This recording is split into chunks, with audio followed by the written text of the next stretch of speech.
Welcome. My name is George Pearson and I run the How To Gurus channel here on YouTube. Most of the videos in my channel are short demonstrations of the different tools and techniques you'll find in various software programs. Right now I have several hundred of these quick videos available on YouTube. This video though is different.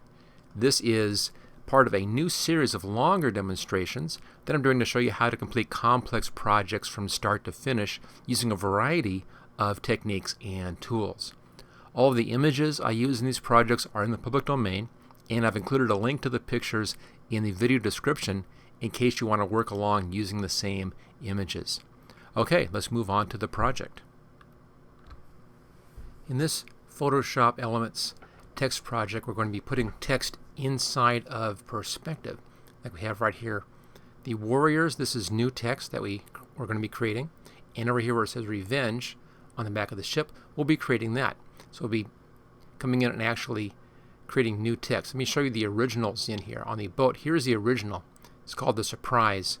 We're going to take that out, lighten the picture up a little bit, and then put in our new text of revenge across the back. It's a fairly subtle shift, but there's some trick to doing that. Let's hide that one. And then here's the original picture for the school. And you can see it originally said Indians right here instead of warriors. So we're going to create the warriors text on this. Alright, let me just close those two samples out, and we'll start off, I think we'll start off with the boat first. Let me bring that picture back up again. There we go. So begin with this one here, and let's zoom in a bit. The first thing I want to do is I want to lighten this image up. It's a little bit on the dark side, so let's go ahead and go to Enhance, and let's just try Auto Levels and see what happens. Not much. Let's try Auto Smart Fix. That's better, that works. Okay, just kind of lighten the picture up a bit so you can see that a bit better. So, first step, lighten picture. Now, I'll be working on a clean copy of this, so let's make a copy of the background. There we go. And we'll hide that. The way we can always go back to the original if we need to, if there's any problems. So we now need to come in and get rid of the text where it says surprise. Now, there's a problem with doing that. If we zoom in on this, you can see that we have this pixelated texture in here, because it's a JPEG image. So to get rid of this, I can't just paint that out, or we're going to be really seeing a painted effect. So this is going to take a little bit of time to come in and carefully, using the clone stamp tool, take out these letters a bit at a time, using this background texture in there, that kind of texture that we have, so that we don't end up having it look really fake. So you want to come in and take a little bit of time to do this. And I'll start the process here and then pause the video, finish the process off video, and then bring the video back up once I've finished cleaning that out. So I'll be using the clone stamp tool, which is right over here. And we have two options, the pattern stamp and the clone stamp. We want to be using the clone stamp. Bring my brush size down a bit. That's pretty good. Now to use the clone stamp, you simply choose where you want to copy from, hold the Alt key down, click, and then pull that up like that and just kind of paint that in. Same thing, come down here, click, pull that up, and then paint in. And it'll take just a few passes to do this to get rid of the lettering. So I'm just copying it from the bottom and going up on top. Now you kind of see some duplicating happening in there. You can get rid of that by just doing some random stuff like this. That just kind of hides that patterning. So this is simply a process of going in there and taking these out 2 letters at a time, as I was just showing you there. At this point I can even copy from here over to there and make it go real fast. Click over here and then come in here and then just kind of paint those out with the clone stamp and then a little bit of randomness in here to hide that. Okay, so I'll be taking a couple of minutes to clean that out. I'll just go ahead and pause the video just for a moment while I clean out that type. And once that's cleaned out, I'll bring the video back up again. And there we go, cleaned out, and it retains that patterning, so it's not going to look strange when we put in our new text. Now we need to find a typeface for this. So let's go over to our type, and it's kind of an old English look. We want a nice serif on that, and a serif are those edges that you see. This actually would work out pretty well. We can scroll down and see what else is available. That might work. It's a little bit on the thin side though. I think maybe a little larger. This will work out okay in this instance. We'll be putting a bevel and emboss on this as well, so a little thicker wouldn't be a bad idea. It'll show the bevel and emboss better. So just scroll down a little bit and see what we have available. Okay, I'm not going to go too far on that. I think that one will work out pretty well. That's that one. That's okay. And there was that one other. Maybe that other one is a little bit better. Bell MT Bowl. I'll use that one. Color is set at white. I'll just start off with that, and we'll need to get the size in here. Now we're calling this one Revenge. Get my fingers working correctly here. There we go. Choose OK. Type size is too large, so let's pull the size in a bit until we get it about right for the space.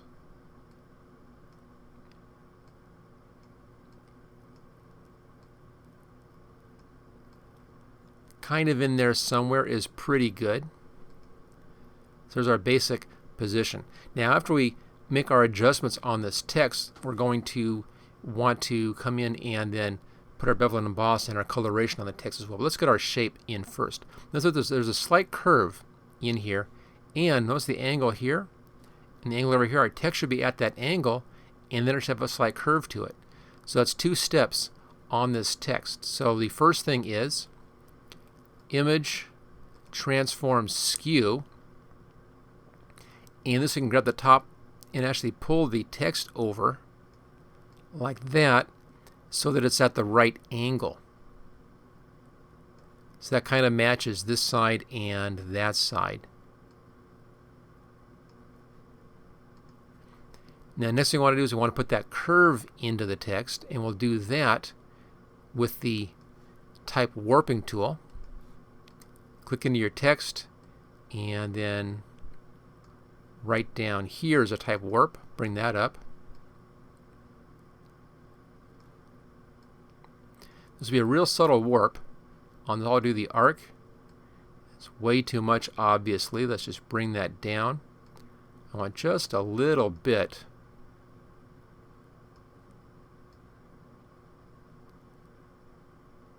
Kind of like that. Just a bit. And then we can use our other distortions in here to try to mimic the shift, because it's a little smaller on this side than it is on this side. So a little bit of a horizontal shift here. And we can just a little bit of a vertical distort. That's pretty close. So it's real small adjustments in here on the warp type to get it to fit into that space. Okay, now we need to make this look like the rest of this coloration. So I want to find that color and change our type to match that color. Let's go back to our type tool. And then there's the color for the type. Let's click on the color picker, and I'll find something kind of in the mid-range in here. And see if we can get a color that matches that color.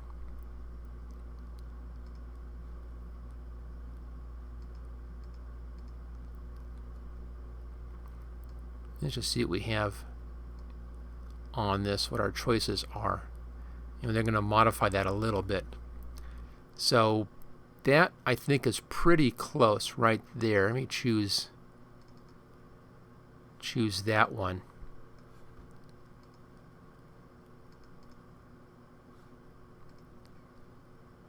Not too bad.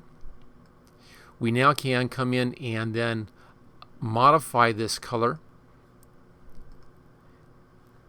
Make sure we're back on the right layer here. There we go. That's good. Actually, I need to make a copy of this layer at this point.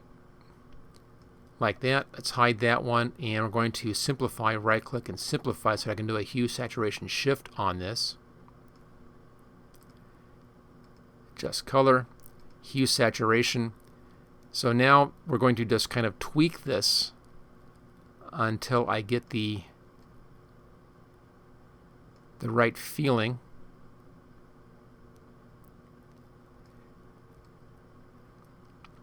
This is going to take a little bit of eyeballing it until I get just about the color that I want. Right around in there somewhere I think is pretty close. That looks good. Now we need a bevel and emboss on this thing. So switch our tool over and grab the effects and let's double click on that chisel hard. There we go. That looks pretty good. I like the effect on that one. Now the final problem we have on this is that the text doesn't have any patterning to it. And we have all this pixelation back here, and the text is real clean and smooth.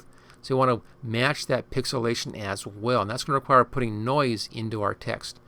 So go up here to Filter and Noise, Add Noise.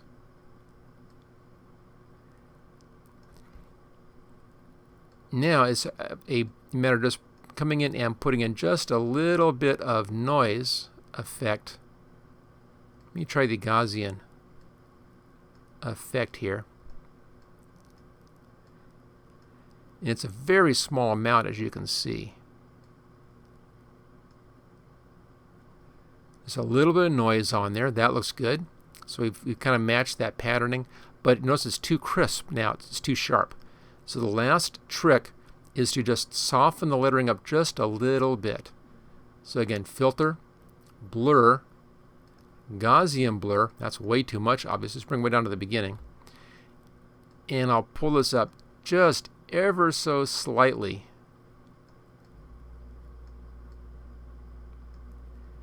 Until it kind of matches the amount of focus I have on the other settings there. That looks pretty good right about there.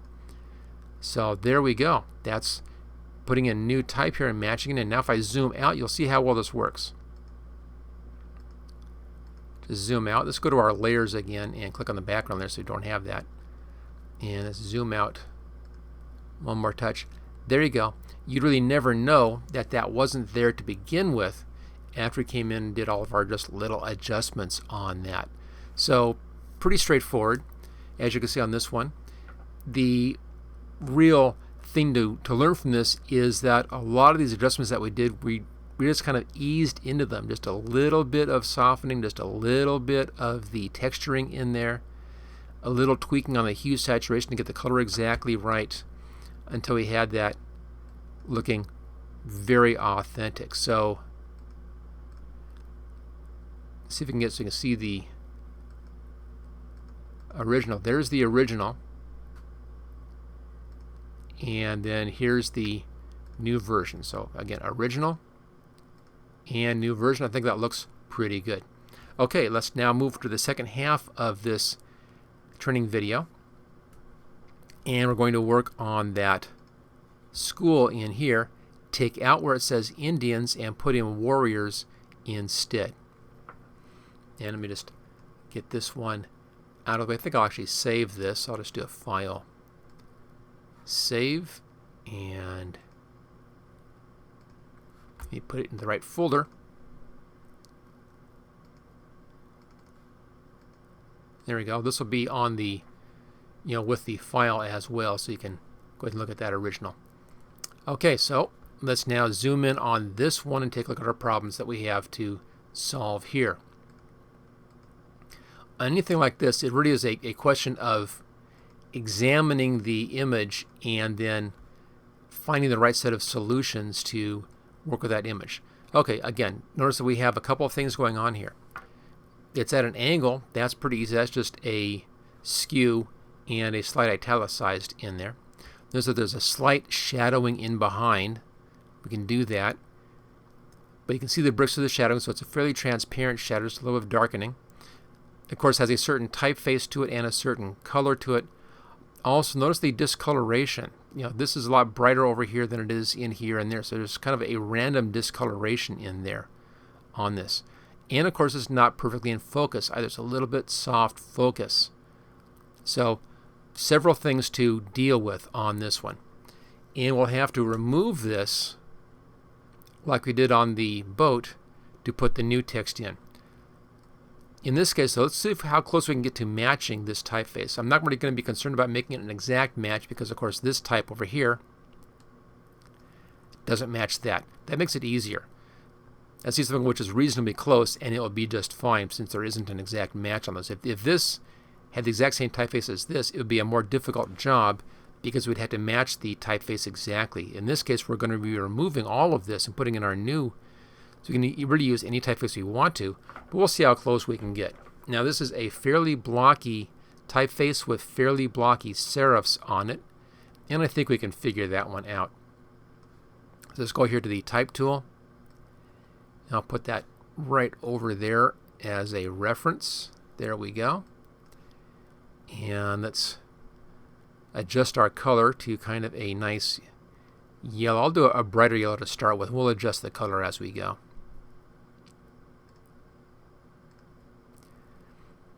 Okay, I'm going to move this up just a bit like that, and that should work. Okay, now we can see that, and we can see our type. And I'll scroll clear to the top, and then just scroll down. And I'm looking for something that has kind of a blackness to it. You'll see that as a pop-up. See, that's pretty black typeface. So I want a black typeface first, and then I want to have one that has those blocky serifs. So looking for the black typefaces, but there's no serif on there, no serif there. This might work, although the serifs are a little thin. They're not as blocky as we have up there. This would work, but it's too wide. I could use this and then squeeze this in a little bit and make that work. So that's a possibility. Let's see if anything is even closer. Again, just looking for the black faces first. Here's this Bookman Old Style Bold, and that looks pretty good. The serifs are at an angle on this instead of straight, but that's not too bad. That's pretty close. So Bookman Old Style Bold is a definite possibility. Let's just see what else we have. Just scrolling down again. I'm just scrolling fast, looking for the typefaces that are kind of black, so they're easy to see. There's one. The serifs aren't that good on that one.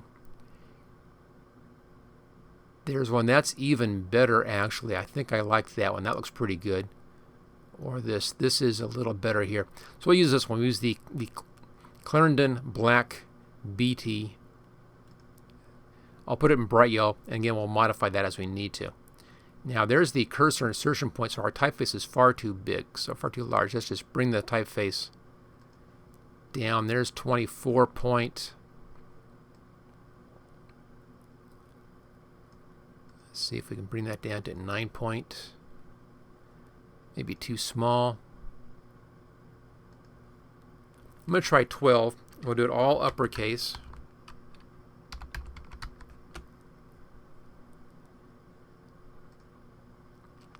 And that's pretty close. I want the type to be a little taller. So let's make it taller. I should kind of put it right there. All right, the height, you can see right here, the height is about right for that. The typeface is nice and blocky looking. That's pretty good. So I think this is going to be good enough for our type. Now we need to get the angle and direction of our type to match that. Be a little taller. So let's go ahead and skew this. So back up here to Image, Transform Skew, and I'll pull this side up first, like that. And then we can skew the top to give us that italic. Now to match the italic, I'm going to put the eye right on top of the eye. and you can really match it. Actually, it's very close. And a little higher up, I think.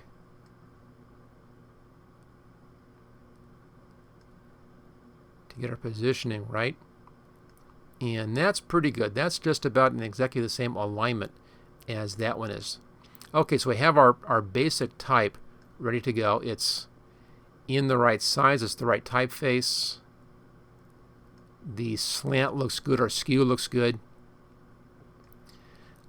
So that's all set. We can then colorize, change our coloration, put the drop shadow and stuff. That's all easy at this point. Now we need to hide that other typeface. Let's just hide this first. Make a copy of our background. Pull it up onto the new layer button and hide that. So we're now working on a background copy. And to get rid of this, we want to use the clone stamp tool. Now if we look at this, there's a perspective happening in here. So because of that perspective, I want to clone just up and down. I don't want to clone left or right, or things aren't going to match up. So I can only clone up and down. And I want to match my bricks. So let's grab our clone stamp tool. And let's see where we're at. I'll hold the Alt key down and click in there. The brush is far too small, so we need to bring our brush size up on this. I want a pretty good size brush. I think that'll work. And then I'll come up here someplace, hold the Alt key down, and choose something that has a line on it. Come right into a line. Click there, and then I'll pull those down and try to match the alignment up and match up those bricks as best I can. And again, kind of pull that down. You can't go too far on this because the bricks have a perspective. If you go too far, you're going to see that perspective get messed up. And that's the biggest problem with this cleanup here, is keeping the bricks in the right perspective.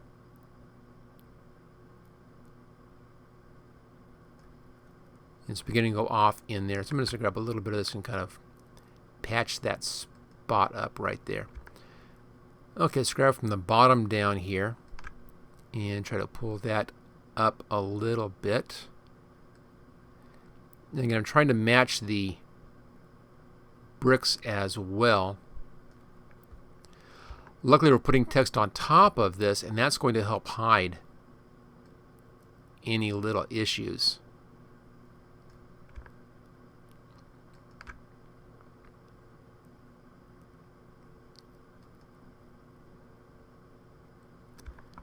Okay, just one little bit left there I want to get rid of.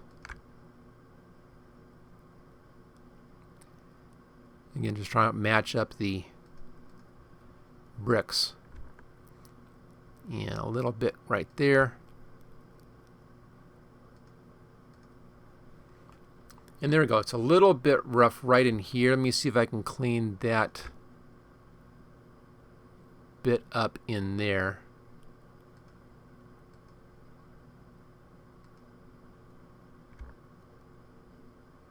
Again, this is the hardest part of this process, is hiding that original brick or the original lettering.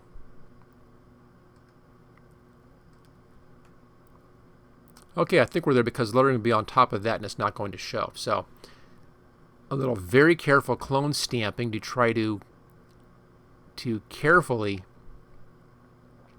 take out the part that you don't want. There we go. Okay, that's pretty good. That works. Let's now bring our lettering back in again. And let me bring the background back up. Let's position our lettering in the right spot, which is right about there. Kind of in there somewhere. Okay, bring the new background up. We now need to match this to that. And we'll do that by making a copy of this. There we go. Let's simplify the layer. Right click, simplify layer. Now we can use the adjust color, hue saturation in here, and see how close we can get to that coloration. going to first bring down the saturation a bit, bring the lightness up.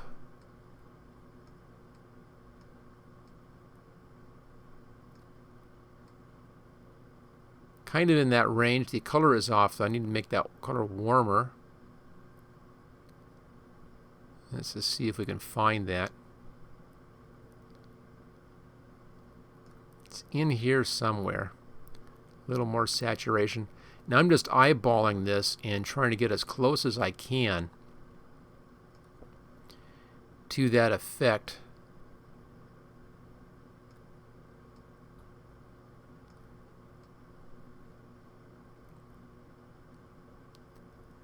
And that looks pretty close.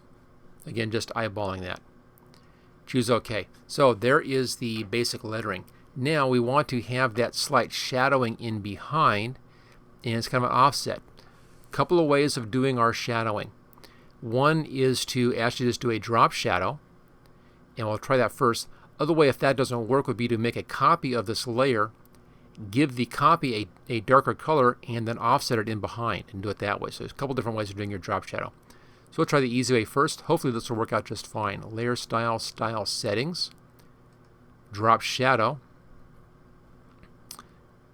Let's move the angle around and then bring the size down and the distance down. It's just offset like that.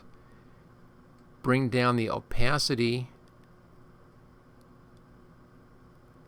That's pretty good. Now the color is wrong on this. The color has kind of that reddish color in there, so I want to make that color. So click over here, and you want to kind of match one of our colors. So that's kind of a reddish orange. Let's bring this up a little bit. Looks like we're up in this range in here, maybe a little more red.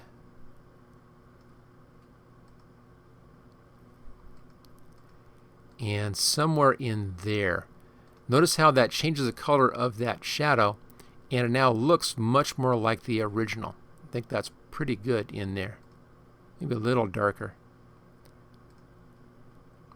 You can bring the opacity up to darken that down. And that's pretty good. I think our color is pretty good. We can play with the distance a little bit. Not too far. That works. So that actually works for the shadowing. And we don't need to go to the fancier technique of duplicating the layer and doing it that way. So far so good. Now we still have the problem that we had on the ship, and that is that this picture has some pixelation to it. And it's a little bit soft. So we need to do the pixelation and the softening down of this. Now because we're spent some time getting our colors just right, I'm going to copy this layer and save that one. Just use that as a protection, just in case. Alright, let's now go to our filter and noise, add noise. We'll add our noise first. And let's just bring this down just a very, very small amount, just like that. We're going to lose some of that. It looks a little rough now. We're going to lose a bit of that when we soften the lettering down. Choose OK. Let's go back up here, filter, blur, and Gaussian blur. Notice we're using the exact same techniques that we used on the ship.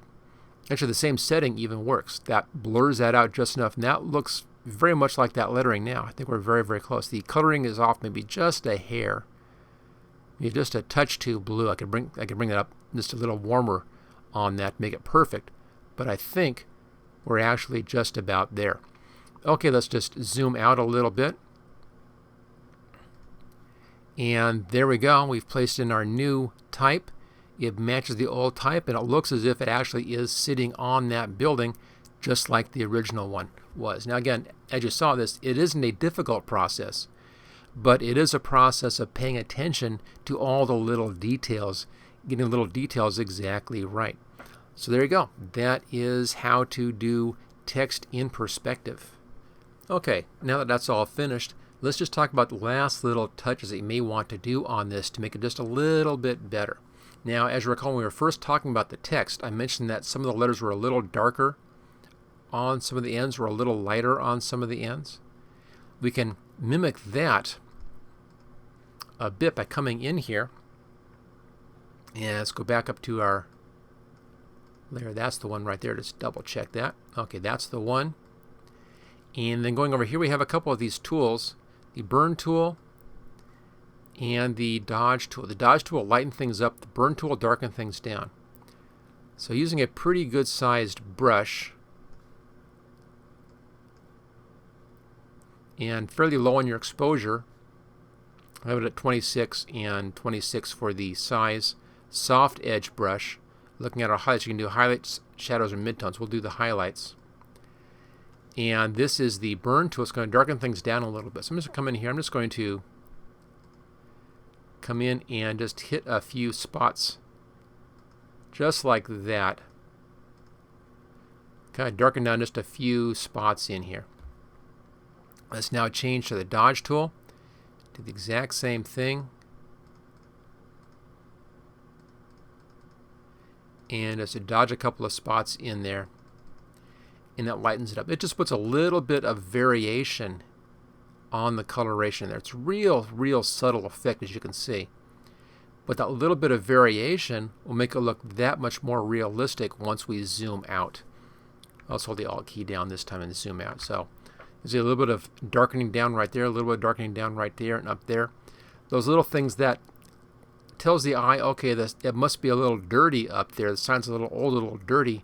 Therefore, it must actually be on that wall. So just little tricks to go in and give it that extra little something to make it look realistic. Okay, so there we go. That is how you put text into perspective. Thank you for watching this special Photoshop photography project video. Don't forget to subscribe so that you will get first notice of new project videos in the future. Just click on this link right here where it says subscribe here. You can get all 12 project videos in this series along with 26 special videos demonstrating the tools and techniques that I used in these projects by clicking on this link right down here. And then thank you again for watching this training video.